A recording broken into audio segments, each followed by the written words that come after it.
తెలుసా అండి? పంచేంద్రియములు మనస్సు ఈ ఆరింటితోటే మనం కూడా కదులుతాం. పాదము కదలికకి పనికొస్తుంది. 5 ఇంద్రియములు మనస్సు కదలడానికి పనికొస్తాయి. షట్పది అయినటువంటి తుమ్మెద తామర పువ్వు కనపడితే మాత్రం దాని మీద వాలి రెక్కలు వంచేసి ఆ మకరందాన్ని తాగడంలో నిమగ్నం అయిపోతుంది. భగవంతుడి యొక్క కన్నులు చూసినా నువ్వు నీ 5 ఇంద్రియములు మనస్సుతో తుమ్మెదవై వాలిపోయి అక్కడ తేనె తాగాలి. పాదములు కనపడినా నువ్వు అక్కడ వాలి తేనె తాగాలి. నువ్వు తేనె అక్కడ వాలి తాగుతావు కాబట్టి అవి అరవిందములయ్యే తప్ప అవి నిజంగా అరవిందములని కాదు దాని అర్థం. నీ మనసు అటువంటిదైతే నువ్వు అది అరవిందం అవుతుంది. లేకపోతే అది అరవిందం ఎందుకు అవుతుంది? అరవిందం అవ్వదు. శంకరాచార్యులు వారు శివానంద లహరి చేస్తూ భృంగీచ్ఛా నటనోత్కట కరిమదగ్రాహీ స్ఫురన్మాధవాహ్లాదో నాదగితో మహాశితవపు పంచేషు నాచాధృత సత్పక్ష సుమనోవనేషు నపున సాక్షాన్ మదీయే మనోరాజీవే భ్రమరాధిపో విహరతాం శ్రీశైలవాసీ విభు అంటారు. మనోరాజీవే భ్రమరాధిపో విహరతాం. నీ మనస్సు భక్తి అన్న తేనెతో నిండిపోతే ఈశ్వరుడు భృంగమై వచ్చి దాని మీద తిరుగుతాడు. ఆయన భృంగమునకు భర్త. ఎందుకని? ఆవిడ భ్రమరాంబ. భ్రమరాంబకి భర్త అయినటువంటి వాడు అది మగ భృంగము, అంటే భృంగి భృంగము. ఆయన గండు తుమ్మెద. గండు తుమ్మెద ఆడతుమ్మెదతో కలిసి వచ్చి ఇక్కడే జీ అని చప్పుడు చేస్తూ తిరుగుతుంది. ఈ చప్పుడు ఏమిటి? చెవులు మూసుకుని వినంటే లోపల నుంచి జుమ్మని నాదం వస్తుంది. ఈ నాదమే ఇక్కడ భక్తి అనే తేనె ఉన్న మీ మనసు ఉంటే దాని మీద పార్వతీ పరమేశ్వరులు ఇద్దరు, మల్లికార్జునుడు భృంగము భృంగి అయి వాళ్ళిద్దరూ భ్రమరాంబా సహితుడైన శివుడు ఇక్కడ ఎగురుతూ ఉంటాడు అన్నారు శంకరాచార్యులు వారు. నీ మనసులో భక్తి అన్న తేనె లేకపోతే ఆయన ఎందుకు ఎగురుతాడు? ఆ తేనె నువ్వు పెంచుకోవాలి, ఆ మకరందం ఉండాలి.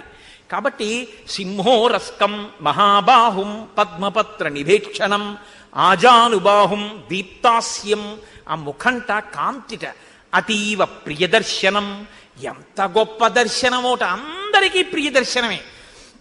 గజ విక్రాంత గమనం. ఏనుగు ఎలా నడుస్తుందో అటువంటి అందమైన నడక. జటామండలధారిణం. పెద్ద జటామండలంతో ఉన్నట్టు ఆ జుత్తంతా మర్రిపాలు పోసుకుని. సుకుమారం మహాసత్వం. అత్యంత సౌకుమార్యంతో అత్యంత లావణ్యంతో ఉన్నాడాయన. చూడ్డానికి గొప్ప బలశాలి. పార్థివ్యం జనాన్వితం. చూడగానే రాజలక్షణములన్నీ శోభిల్లుతున్నాయి. రామబిందీవరశ్యామం. అసలు శూర్పణక కళ్ళతో చూసిన వాల్మీకి మహర్షి నోటి వెంట వచ్చేస్తున్న రామస్తోత్రం ఇది. కాబట్టి రామబిందీవరశ్యామం. నల్ల కలువల యొక్క కాంతితో ఉంది ఆయన శరీరం. కందర్ప సదృశ ప్రభం. మన్మధుడు ఎలా ఆకర్షిస్తాడో అలా ఆకర్షిస్తున్నట్ట. బభూవేంద్రోపమం దృష్ట్వా. ఆయన్ని చూడగానే, అటువంటి రామచంద్రమూర్తిని చూడగానే రాక్షసి కామమోహిత. రాక్షసి కాబట్టి కామమోహిత అయింది. ఆమె రాక్షసి కాబట్టి ఇప్పుడు రాముని యొక్క భౌతిక సంపర్కాన్ని కోరుకుంది. రాముణ్ణి భర్తగా, నేను ఆడదానిగా భోగం అనుభవించాలి అనేటటువంటి కోరిక శూర్పణక యందు పుట్టింది. అంటే రాముణ్ణి చూస్తే ఋషులు మాత్రమే మోహించడం కాదు, నాగరికులైన స్త్రీలు మోహించడం కాదు, రాక్షస స్త్రీలు కూడా మోహిస్తారు. మీకు ఈ మాట యొక్క గొప్పతనాన్ని మీరు అనుభవించడం అన్నది బాగా మనసులో పట్టుకోండి. మీరు బాగా మనసులో పట్టుకుంటే రామాయణాన్ని మీకు ఇవి ఎలా అనుభవించచ్చో మీకు అనుభవంలోకి వస్తాయి. ఇందులో ఒక మాట ఉంది, మీరు చూడండి. దీప్తాస్యం అతీవ ప్రియదర్శనం. దీప్తాస్యం అంటే ముఖం కాంతితో వెలిగిపోతూ ఉండడం. అతీవ ప్రియదర్శనం. పిల్లలు కానివ్వండి, రాక్షసులు కానివ్వండి, పెద్దవాళ్ళు కానివ్వండి, లేకపోతే యువకులు కానివ్వండి, యువతులు కానివ్వండి, ఎవరు కానివ్వండి, ఆయనని చూసేటప్పటికీ వ్యామోహానికి వశులవుతారంటే అది ఒక పెద్ద ఆకర్షణ శక్తిని అంతటినీ తీసుకొచ్చి మీరు అక్కడ ఒక ముద్ద చేసి పెట్టారనుకోండి, అది మిమ్మల్ని లాగేస్తోంది అనుకోండి. అది లాగేస్తే మీరు మీ ప్రయత్నం లేకుండా దాని వైపుకి ఇలా వెళ్ళిపోతున్నారు అనుకోండి, ఆనందంతో కొట్టుకుపోతున్నారు అనుకోండి. శివానంద లహరి అంటారు శంకరాచార్యులు వారు. అలా ఆనంద లహరిలో మీరు కొట్టుకుపోతూ దాని వైపుకి వెళ్ళిపోతున్నారు అనుకోండి, మీకు ఎలాంటి అనుభూతి కలుగుతుందో ఆ అనుభూతిని ఇక్కడ వర్ణన చేస్తున్నారు తీసుకొచ్చి మహర్షి. సాధారణంగా ఇది అందరూ అనుభవించేది ఎక్కడ అనుభవిస్తుంటారో తెలుసా అండి? ఈ రామచంద్రమూర్తే ఇప్పటికీ మనకి ఇదే రూపంతో కనపడుతుంటాడు. ఎక్కడ? వేదోద్ధారణ మందరాభరణ పృథ్వీధర్మ నిర్మాణ ప్రహ్లాదత్రాణ బలిప్రతారణ నృపాహంకార నిర్వాపన వైదేహీ రమణ ధనంజయ జయ వ్యాపార పారీణ చూణీ దివ్యత్కరుణ తమోహరణ తండ్రి వెంకటేశ ప్రభో. వెంకటేశ్వరుడిగా అలా మనకు ఆకర్షణ శక్తితో ఇప్పటికీ కలియుగంలో కనపడుతుంటాడు. అందుకే శనివారం కదా, మీరు ఒక్కసారి భావన చెయ్యండి. పిల్లలు పెద్దలు, నెత్తి మీద పెట్లు పెట్టుకున్న వాళ్ళు, బట్టల మూటలు పెట్టుకున్న వాళ్ళు, పేదవాళ్ళు, కోటీశ్వరులు, లక్షాధికారులు, ఆడవాళ్ళు, ముచిలివాళ్ళు, అనారోగ్యంతో ఉన్నవాళ్ళు, అంగవైకల్యంతో ఉన్నవాళ్ళు ఎవరు కానివ్వండి, అసలు ఆ వెంకటేశ్వర స్వామి వారి ఆనంద నిలయం యొక్క రాజద్వారం దగ్గరికి వెళ్ళేటప్పటికే ఆ రాజద్వారానికి ఎదురుగుండా ఉన్న గొట్టానికి ఉన్న కన్నాల్లోంచి నీళ్లు వస్తుంటే మీ ప్రమేయం లేకుండా అవి మీ పాదాలు కడిగేస్తే మీరు రాజద్వారపు గడప దాటి అడుగు లోపలికి పెడుతూ గడపకి అటు ఇటు చూస్తే లోపల ఉన్నటువంటి వాడు అఖిలాండకోటి బ్రహ్మాండ నాయకుడు, అనంతమైన ఐశ్వర్యవంతుడు, నీకేదైనా ఇవ్వగలడు అని చెప్పగలిగిన శంఖనిధి పద్మనిధి ఒకేలా ఉన్న మూర్తులు అటు ఇటు కనపడితే ఆ గడపకి అరటి చెట్లు కట్టుండి ఆకులు ఇలా విచ్చుకుని ఉంటే మీరు గడప దాటి లోపలికి వెళ్ళి ఇలా తల పైకెత్తి చూస్తే మీ కుడివైపు గోడ మీద ఒక గుణపం వేలాడుతూ కింద మట్టు కనపడితే ఒకప్పుడు అనంతాచార్యుల వారు వెంకటేశ్వర స్వామి వారి మీదకి విసిరిన గుణపం ఇదే కదా, అందుకనే కదా ఇప్పటికీ వెంకటేశ్వర స్వామి వారు గడ్డం కింద చందనపు ముద్ద జ్ఞాపకంగా పెట్టుకుంటారు.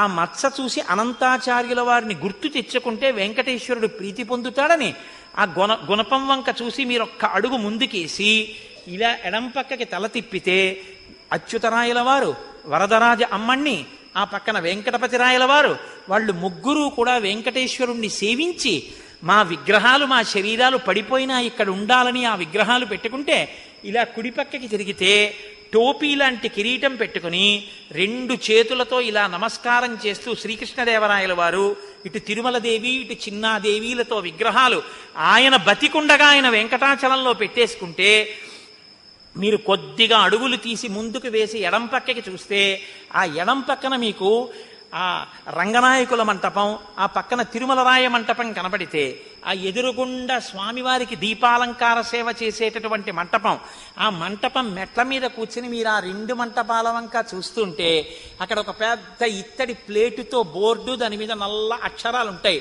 మాలిక్ కాఫూర్ దక్షిణ భారతదేశం మీదకి దండయాత్ర చేసి వచ్చినప్పుడు శ్రీరంగం క్షేత్రం మీదకి దండయాత్రకు వెడితే రంగనాథుణ్ణి రక్షించడానికి ఈ క్షేత్రానికి తీసుకొచ్చి ఈ మంటపంలో చాలా కాలం ముంచి పూజలు చేశారు కాబట్టి ఈ మంటపానికి రంగనాయకుల మంటపము అని పేరు వచ్చినది అని ఒక పెద్ద బోర్డు ఉంటే మీరు ఆ బోర్డు చదివి కొంచెం ముందుకెళ్ళబోయి ఇలా రంగనాయకుల మంటపానికి ఎడం పక్కకి తిరిగి వెడుతూ ఇలా చూస్తే అక్కడే తులాభారం, పసిపిల్లల్ని తీసుకొచ్చి ఓ పక్కన పడుకోబెట్టి పటికి బెల్లం ఓ పక్కన పోస్తూ రెండు పెద్ద పెద్ద డప్పులుండి వాటిని కొట్టేటటువంటి వాళ్ళ డప్పులు కొడుతుంటే మీరు అలా రంగనాయకుల మంటపానికి చుట్టూ తిరిగి వస్తుంటే మీరు ఆ కుడి చేతి పక్కకి తిరిగేసరికి స్వామివారి కళ్యాణ మంటపం లోపల ఉన్న ఎత్తైన వేదిక, పక్కన గోడకి ఉన్నటువంటి ఫ్యాన్స్, ఆ వేసినటువంటి ఎర్రటి తివాచి, కళ్యాణ మంటపం పక్కన ఉన్న సన్నటి ఎత్తైన అరుగు, కళ్యాణ మంటపం టికెట్ల మీద వచ్చిన వాళ్ళతో వచ్చిన వాళ్ళు కూర్చునేటటువంటి ఆ అరుగు చూసి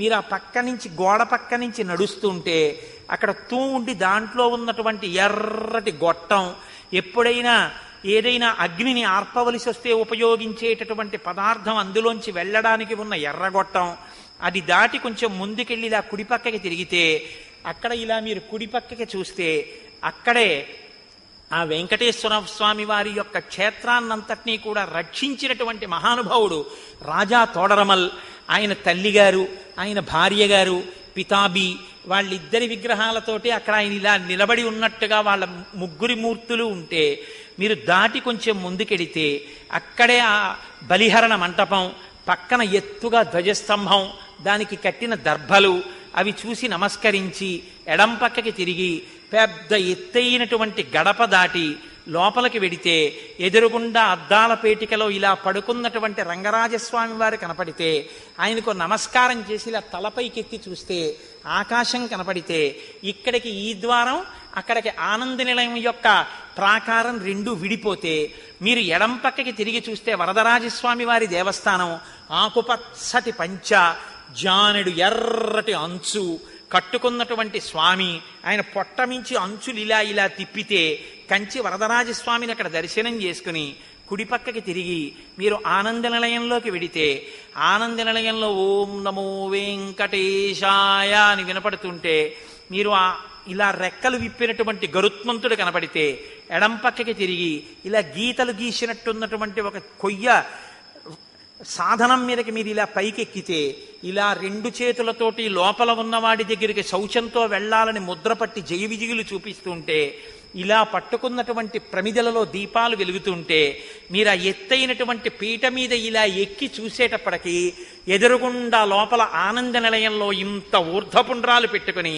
పెద్ద కిరీటం మించి ఇలా భుజాల మీదకి వేలాడుతున్నటువంటి తోమాలతో కంఠం వరకు స్వామి కనబడితే అప్రయత్నంగా రెండు చేతులు పైకెత్తి గోవిందా గోవిందా అంటూ మీరు అడుగులు ముందుకేసి ఆనంద నిలయంలోకి వెడుతుంటే ఆ ముందుకు వెళ్ళి రాముల వారి మేడ దాటి బాగా దగ్గరకి వెళ్ళి లోపల స్వామిని చూస్తే ఆ పైన ఉన్నటువంటి వజ్ర వైఢూర్య ఖచ్చితమైనటువంటి కిరీటం, దాని మీద ఉన్న చిన్న బొడిప, దాని మించి వచ్చినటువంటి తోమాల, ఆ తోమాల ఇలా భుజం మీదకి దిగితే ఆ కిరీటంలోకి ఒదిగిపోయినటువంటి లలాట భాగం, సంపంగా పువ్వు లాంటి చక్కటి కోటేరు లాంటి ముక్కు, సున్నా చుట్టినట్టున్నటువంటి చిన్న మూతి, ఓ అందమైన గడ్డం, ఆ గడ్డం మీద పెట్టుకున్న గంధపు మచ్చ, ముక్కుకి ఇక్కడి నుంచి పైకి తీర్చిదిద్దినటువంటి పచ్చకర్పూరపు ఊర్ధపుండ్రాలు, ఆ స్వామివారి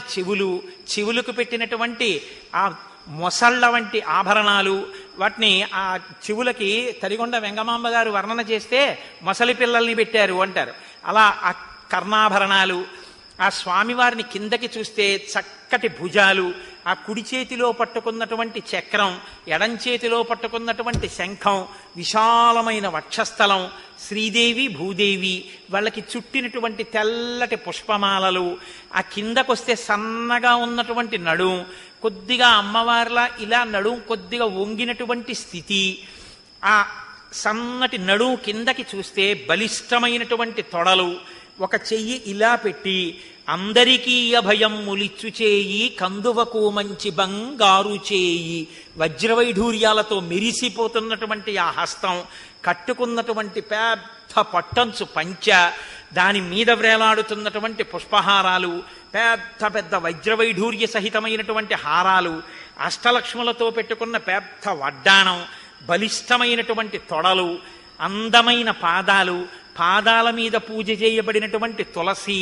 మీరు వంగి ఆ పాదాలలో తలపెట్టి నమస్కారం చేసుకుంటుంటే ఆ సువాసనలు మీ ముక్కుల్లోకి గుబాళించిపోతే మీ రెండు చేతులతో స్వామివారి పంచెలోంచి మీరు ఆయన కాళ్ళు మెత్తగా ఒత్తితే స్వామి ఎంతో సంతోషించి నాన్న నా కాళ్ళు పడుతున్నావా అని మీ చేతిలో ఒక లడ్డు పెడితే మీరు ఆ లడ్డు నోట్లో వేసుకుని మళ్ళీ తల ఇలా పైకెత్తి చూస్తే వక్షస్థలం దగ్గర నుంచి ఇలా గడ్డం వరకు కనపడుతుంటే మీరు పొంగిపోయి రాలేక వెనక్కి తిరిగి నడుస్తూ నమస్కారం చేసుకుంటూ బరువైన హృదయంతో బయటికి వచ్చి కుడిపక్క చూస్తే పెద్ద పెద్ద గంటలు కట్టి గంటలని ఘంటాపాణి అనే ఆయన మోగిస్తుంటే ఆ గడప దాటి మీరు బయటికి వస్తే ఇలా కుడిపక్కకి తల తిప్పి చూస్తే వైకుంఠ ద్వారము అని బోర్డు కనబడితే ఓహో ఇక్కడే కదా స్వామి నాభికమలంలోంచి బ్రహ్మగారు పుట్టినటువంటి క్షీరసాగర మధ్యంలో పడుకున్న మూర్తి కొయ్య మీద చెక్కిన మూర్తి ఉంటే ఆ ఉత్తర ద్వారం వంక చూసి బంగారు బావి అని ఓ బోర్డుండి గాజు పలకతో దాంట్లోకి చూడ్డానికి వీలు లేకుండా ఓ అమరిక ఉంటే మెట్లెక్కి ఎడం పక్కకి తిరిగితే అక్కడ ఉన్నటువంటి వకుళమాతని చూసి ఈ తల్లే కదా యశోద, ఒక ఆవిడ రోజు గోడ కన్నంలోంచి వెంకటేశ్వర స్వామి వారికి తయారయ్యే పదార్థాల్ని నా కొడుక్కి వంటలు బాగా చేస్తున్నారా అని చూస్తుంటుంది. అమ్మ హృదయం అంటే ఇలా కదా ఉంటుంది. ఆ యశోద కదా ఈ వకుళమాతగా వచ్చిందని మీరు ఆ అమ్మకి నమస్కారం చేసి అమ్మా ఎంత గొప్పదానివమ్మా, అఖిలాండ కోటి బ్రహ్మాండ నాయకుడు, ప్రతిరోజు రాత్రి లక్ష్మీ సహితుడై వచ్చి ఆ వెంకటేశ్వర స్వామి వారు అమ్మా నీ కాళ్ళు పడతారు కదమ్మా, అమ్మా లక్ష్మి ఇంక వెళ్ళి పడుకో, వాడు పాపం 1 గంట వరకు దర్శనం ఇస్తూనే ఉంటాడు, వాడు పడుకునేదే గంట, పడుకోండర్రా అంటే మీ ఇద్దరు వెళ్ళి పడుకుంటారు. అమ్మా ఈ కోటేశ్వరరావు వచ్చి వెళ్ళాడని ఒక్క మాట చెప్పమ్మా అంటే, అసలు నిన్ను రోజు వాడు తలుచుకుంటాడు రా అబ్బాయి అని అమ్మ చెప్తే ఆనందపడిపోయి అమ్మ పెట్టినటువంటి అప్పం ఒకటి బుచ్చుకొని ఆ ముందుకెడితే పెద్ద పాతుకలు తల మీద గట్టిగా పెట్టి ఇంత ఉద్ధరిణితో చెయ్యి నిండిపోయేంత తీర్థం చేతిలో పోస్తే ఆ తీర్థం బుచ్చుకుని లోపలికి చూస్తే నోటికిలా చెయ్యి అడ్డు పెట్టుకున్న ఆజ్ఞాపాలక హనుమ, జాంబవంతుడు మొదలైనటువంటి మూర్తులు కనపడితే ఒక నమస్కారం చేసి ముందుకెళ్ళి మెట్లు దిగి కొంచెం ముందుకెడుతూ ఇలా ఎడం పక్కకి తల తిప్పితే, ఇక్కడే కదా వస్త్రాలంకార సేవ చేసే వాళ్ళని కూర్చోపెట్టి వస్త్రాలు తెచ్చి తల మీద పెడతారు అనుకుని కుడి పక్కకి తిరిగితే ఎడంవేపు అరుగు మీద పరకామణి డబ్బులు లెక్కెట్టేవాళ్ళు వెండి బంగారం తెల్లటి లుంగీ పంచల్లా కట్టు కూర్చుని 500 కాగితాలు 1000 కాగితాలు వివిధ దేశాల యొక్క కరెన్సీలు అన్ని రాసులు కింద పోసి ఉంటే, ఎన్ని ఇస్తావో ఎన్ని బుచ్చుకుంటావో తండ్రి, ఎంతమంది కోరికలు తీర్చావో, హుండీలో తెచ్చి వేశారని ఆశ్చర్యపోయి ముందుకెళ్ళి మెట్లెక్కి చూస్తే గంధం ఒలిచేటటువంటి మంటపంలో పెద్ద పెద్ద దొంగల మీద గంధం తీసేటటువంటి వారు అక్కడ నిలబడి వంగి గంధం తీస్తుంటే, స్వామికి ఒంటి నిండా ఎన్ని పర్యాయాలు ఆ చందనాలంకారం చేస్తారో అనుకుని మీరు కొంచెం ముందుకొచ్చి మెట్లెక్కి ఇలా ఆనందనిలయ విమానంలోకి చూస్తే, విమానంలో విమాన వెంకటేశ్వరుడు, ఆయనకి ఎడం చేతి పక్కన తోక ఇలా తలపై వరకు ఎత్తి ఉన్నటువంటి హనుమ, ఆయన కుడి చేతి పక్కనేమో ఆడుకుంటున్న బాలకృష్ణుడు, బాలకృష్ణుడి పక్కన రెక్కలు విప్పినటువంటి గరుత్మంతుడు బంగారు మూర్తులుగా మీకు దర్శనమైతే సంతోషించి నమస్కరించి కిందకి దిగి మీరు 4 అడుగులు ముందుకేసి పైకి అరుగు మెట్లెక్కితే ఎడం చేతి పక్కన యవ్వనంలో యువకుడుగా ఉన్నటువంటి రామానుజాచార్యుల వారి గుడి కనబడితే అక్కడ ఒక నమస్కారం పెట్టి 3 అడుగులు ముందుకేస్తే ఆరగించి కూర్చున్నాడు అల్లవాడే అని అన్నమాచార్య స్వామి కీర్తన చేసినటువంటి నరసింహస్వామి పెద్ద పెద్ద దంస్ట్రలతో మోకాళ్ళు ఇలా పైకెత్తి ఇలా 2 చేతులు పెట్టి కూర్చుంటే ఈ పైన ఉపరితలాలు, గోళ్ళు, వేళ్ళు, ఆ ముఖం అందం, ఆ ఊర్ధ్వపుండ్రాలు, కట్టుకున్న పంచ, ఆయన్ని చూసి ఒక నమస్కారం చేసి ఆయనకి ప్రదక్షిణ పురస్సరంగా కిందకి దిగుతూ ఉంటే మెట్లు కుడి చేతి పక్కన ఇచ్చట కూర్చుండరాదు అని అక్కడ ఉన్నటువంటి ఓ పళ్ళెం, అక్కడ స్వామివారికి అలంకారం చేసే ఊర్ధ్వపుండ్రాల కర్పూరం ఇక్కడే కదా అరగదీస్తారనుకుంటే అక్కడి నుంచి కిందకి దిగుతూ ఎదురుగుండా చూస్తే ఒక ఫ్రిడ్జ్ లాంటి బాగా అద్దం పెట్టేసి ఉన్న చోట వెండి ట్రేలు పెట్టి దాని మీద స్వామివారికి అలంకారం చేసేటటువంటి పుష్పమాలలు వాడిపోకుండా, అలాగని మంచు తగిలి చెదిరిపోకుండా ఉంచవలసినటువంటి సమశీతల స్థితిలో ఉన్నటువంటి ఆ ఉన్నటువంటి గది, అందులో పెట్టబడిన పుష్పమాలలు, అక్కడక్కడ అంటుకున్నటువంటి మంచు బిందువులు, దిగి కొంచెం ముందుకెడితే స్వామివారి హుండీ, దానికి నామాలు, దానికి ఇలా చిరిగినట్టుగా ఉన్నటువంటి ఆ విశేషం, అక్కడ మీరు చెయ్యి పెట్టి స్వామివారి హుండీలో డబ్బు వేసి అక్కడ కొంతమంది హుండీకి కళ్ళకద్దుకుంటుంటే అక్కడ ఇలా ఇత్తడి పలకల పలకల పలకల పలకల్లా ఉన్న వాటిలోంచి లోపలికి చూస్తే ఆనందనిలయంలోకి ఎడుతున్న వాళ్ళు కనపడుతుంటే ఓ నమస్కారం చేస్తుంటే ఓ సెక్యూరిటీ గార్డు తుపాకీ పట్టుకుని అక్కడ నిలబడి ఉంటే మీరు ఆ హుండీ చుట్టూ తిరిగి ఎడం పక్కకెడితే గోడ మీద ఇలా చెయ్యి పెట్టి డబ్బులు కురిపిస్తున్నటువంటి లక్ష్మీదేవి కనపడితే చేతులెత్తి పొడుగ్గా పుట్టినందుకు జన్మధన్యం ఇవ్వాలా అని ఇలా 2 చేతులు వేసి ఆవిడ పాదాలు పట్టుకుంటే చల్లగా కొంతమంది దోపేసిన నాణేలు తగిలితే ఓ నమస్కారం అమ్మవారికి పెట్టి ముందుకొచ్చి రంగనాయకుల వారు ఉన్నటువంటి ఆ పేటిక దగ్గర ఒక్కసారి నేల మీద పడి నమస్కారం చేసి పైకి లేచి బయటికి వెళ్ళి ఎడం పక్కకి తిరిగితే ధ్వజస్తంభం దగ్గర ఉచిత ప్రసాదం ఇస్తున్న దగ్గరికి వెళ్ళి చెయ్యి పెడితే మీకు చిన్ని లడ్డు చేతిలో పెడితే ఆ పూలబావి దగ్గర నిలబడి ఆ లడ్డు తిని యాలుక్కాయ తొక్క యొక్క పీచు పంటిలో దూరితే నోట్లో వేలు పెట్టుకోపోతుంటే భార్య అదిగో మళ్ళీ ఎంగిలి బయటికి వెళ్ళాక తీతురు కానీ ఎప్పుడు నోట్లో వేలు ఎడతారు అంటే అవునవునవును అని ఆ లోపల నుంచి వస్తున్నటువంటి సువాసనలతో ఉన్న వంటశాల దగ్గర అష్టదళ పాదపద్మారాధన ప్రసాదం కవర్లతో పుచ్చుకుంటే అందరూ ఆ పెద్ద లడ్ల వంక చూస్తే మీరు కోటీశ్వరులైపోయినట్టు భావించి ఆ పంపుల దగ్గర చేయి కడుక్కుని అప్పటి వరకు పెద్ద పెద్ద అగ్ని చట్రాలు అవి స్వామివారికి ముందు వెళ్ళినటువంటివి అక్కడ పెట్టి ఇంకా చిన్ని చిన్ని జ్వాలలతో వెలుగుతుంటే నీళ్లు పోసి ఆర్పిన చోట్ల పొగలొస్తుంటే ప్రసాదాల జిడ్డు కింద పడి కాళ్ళు జారకుండా నీటి గొట్టాలతో తడుపుతూ ఉంటే పరిచారికులు ఆ తడికి మీ కాళ్ళు కడగబడితే మీరు అక్కడికి వచ్చి ఎడం పక్కకి తిరిగి తివాచీ మీద కాలు పెట్టి ఇలా పైకి చూస్తే మళ్ళీ గుణపం వంక చూసి మళ్ళీ ఇలా తల ఓసారి కుడి పక్కకి తిరిపితే ధ్వజస్తంభం అడ్డొచ్చి ఇంకేం కనపడకపోతే ఈశ్వరా నాకు పునర్దర్శనమి